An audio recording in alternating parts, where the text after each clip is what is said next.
Welcome back. It's, what is it, November 5th. We still don't know who the president is. I'll show you guys the current vote situation in a little bit. But today we finally got a little bit more momentum in the small cap market, which I'm super excited about. We ended the day up 388 bucks. Not really that bad, but you know, our average position size is getting close to $4,000. So we're up today about 10% of our average position size, which is, you know, pretty sweet. It's a nice like base hit kind of day.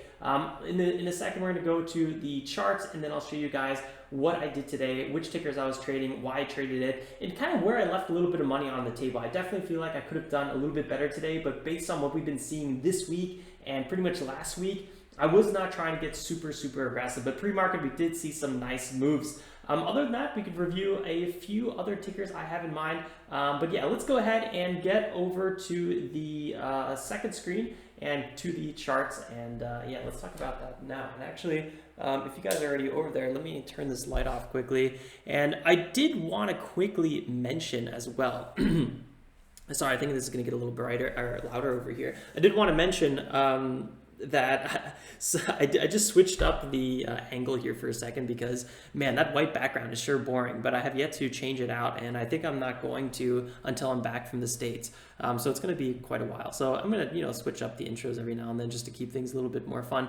Yeah, so like I said, we're ending the day up 388 bucks. KXIN, we made 280 on this one, and then HOFV made 108 on this one. So not really the biggest blow away day, but, you know, like I said, 10% up on our average position size, kind of like a nice solid kind of base hit day. And then our swing trades are up nicely as well today, but we're still red on these tickers. And actually, if I didn't cut my losses on LMND, we would be totally in the green on our swing trades, and even more, because that one bounced so hard and I cut my losses on it, and it went to like 60 bucks and I cut my losses at 53. It was kind of sad. Anyway, yeah, let's go ahead first talk about KXIN. Actually, yeah, so we'll talk about KXIN, and to get started on KXIN, let me just really quickly here go to the U.S. elections, and you know, we got Joe Biden right here at 264, and then Donald Trump at 214. It's getting pretty tight. There's a few really important states that are still pending. Wow, why was that so loud?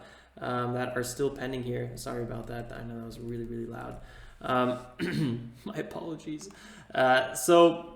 Yeah, it's getting really tight. We got a few swing states here kind of just battling it out. So I wonder how long it's going to take. I mean, we have, what, January 20th, we looked it up, is when Inauguration Day is. Or could it be 21st? USA inauguration.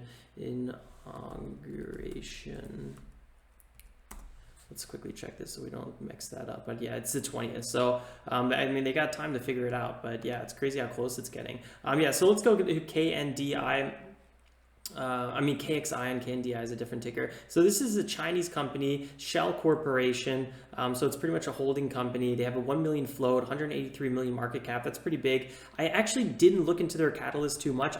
Honestly, when it's a Chinese ticker, I don't care so much about the catalyst. I know that's a weird thing to say as a day trader, but Chinese tickers I found are very tricky to trade, and I find the best thing to do on a Chinese ticker is really follow the price action, because there's a lot of moving parts. There's a lot of factors that sometimes you can't really look up. And yeah, I don't know. I have a hard time. Sometimes there's no catalyst at all, and it's the best ticker on the day. And sometimes there's a catalyst and it doesn't do anything. So it's like I almost have a hard time, you know, fully understanding the Chinese tickers. But yeah, we're still learning every single day here. So what I wanted to kind of do on KXIN is, first I noticed on their daily chart that, oops, I'm on a KXIN, and then let me close the EV, and then let me open here the top gainer. So what I noticed on this one is, you know, there's a huge kind of gap area here, but when we had this big breakout about 10 days ago, I think it was, or 15 days ago, 14, 15 days ago, we came back to this kind of crucial 380, 360, 350 in this kind of like $4 zone. So between 350 and $4.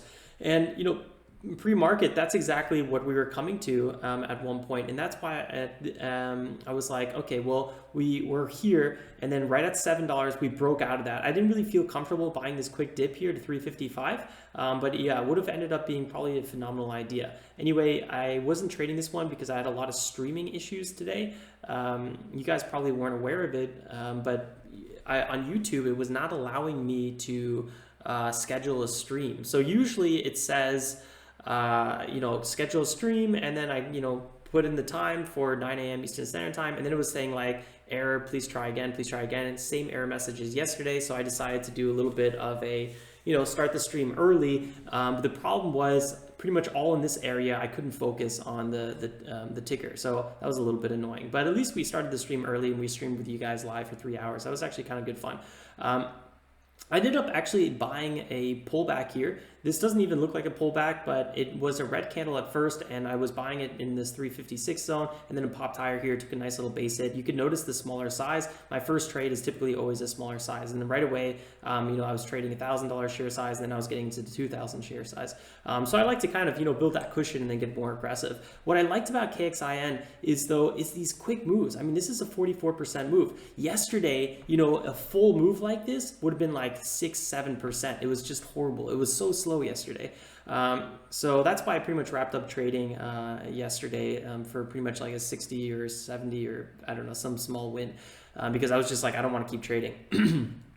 So when KXIN was constantly making these interesting little moves here out by the dip, and this move looks tiny, but it's still like 2-3% move, and we could walk away with it 1.5%. I ended up buying a dip here. I missed this whole move to the upside. I don't know. I was a little bit busy over here, just kind of doing a few things, eating some cookies or whatnot. And eventually I bought a breakout here. This was kind of a aggressive move because we're already up quite significantly, about 5% on this one. And there was a quick little pullback here, and I ended up buying that pullback, and then it shot up. That was really, really nice. Again, took profits arguably way too quick. So I missed some upside there. But then this is probably one of the better moves of the day. I bought a really nice extended pullback here. I felt fairly confident in this one because, should have maybe flushed to the downside a few times before, but it didn't. It was a very slow mover. Volume was fading. It was looking good. Again, I took profits very quickly on this one. Could have held much longer, but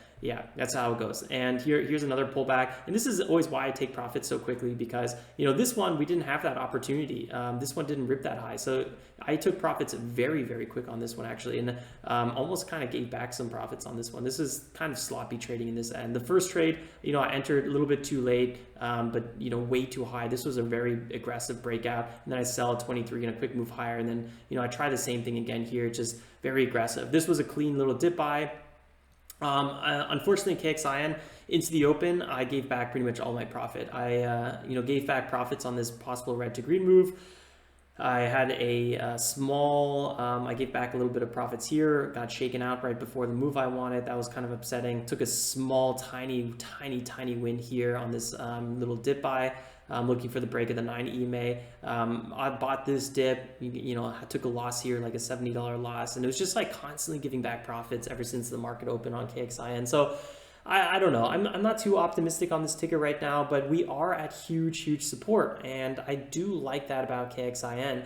It's not a ticker I would invest in, but it's a ticker that maybe warrants another look here.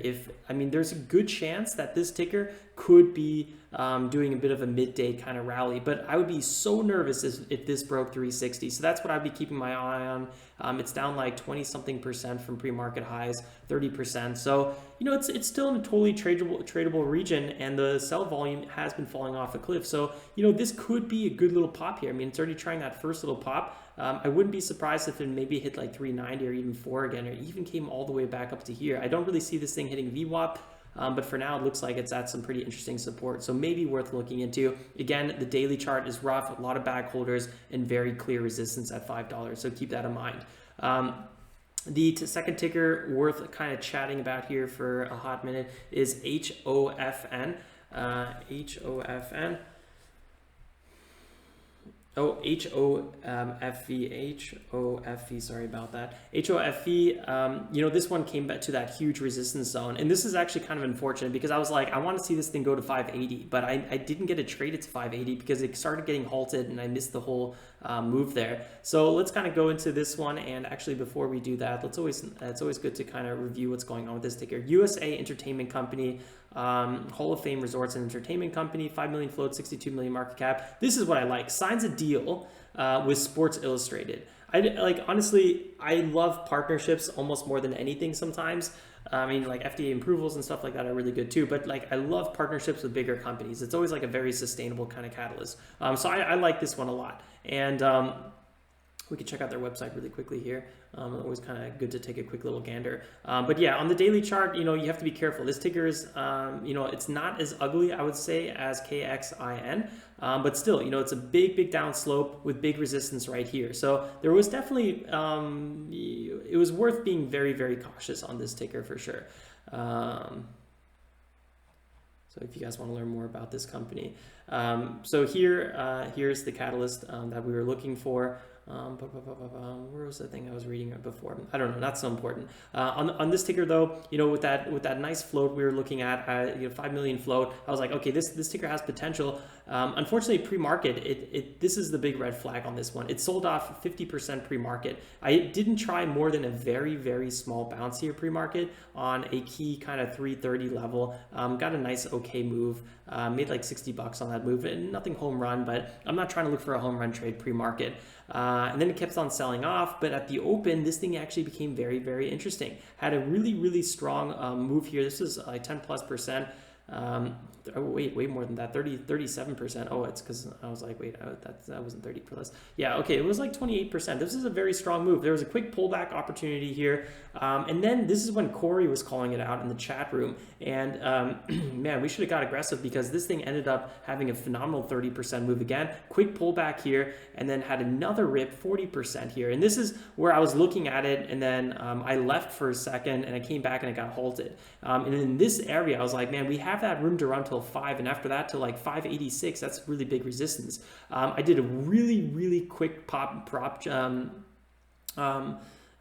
trade here, looking for another breakout past 635. We didn't really get that, and then this thing flushed. And after this thing flushed, 24%, this thing was dead to me, and I'm no longer interested in it. And you can tell after this thing flushed, everyone else kind of ran for the fences, and this was like at 10:27 here.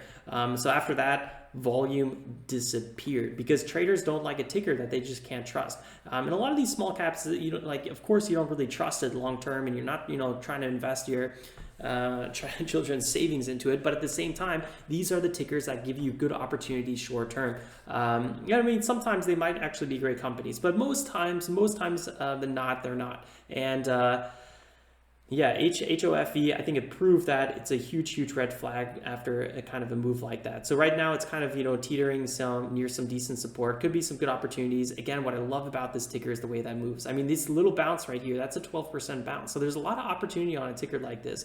Who knows? Maybe it's going to have another kind of midday, late day kind of extravaganza, but I don't know. Right now, I think all eyes right here are on the large caps. They're all throughout our scanner, large caps. It's very unusual. SPY and NASDAQ, SPX, Dow Jones, they're all up over 2%.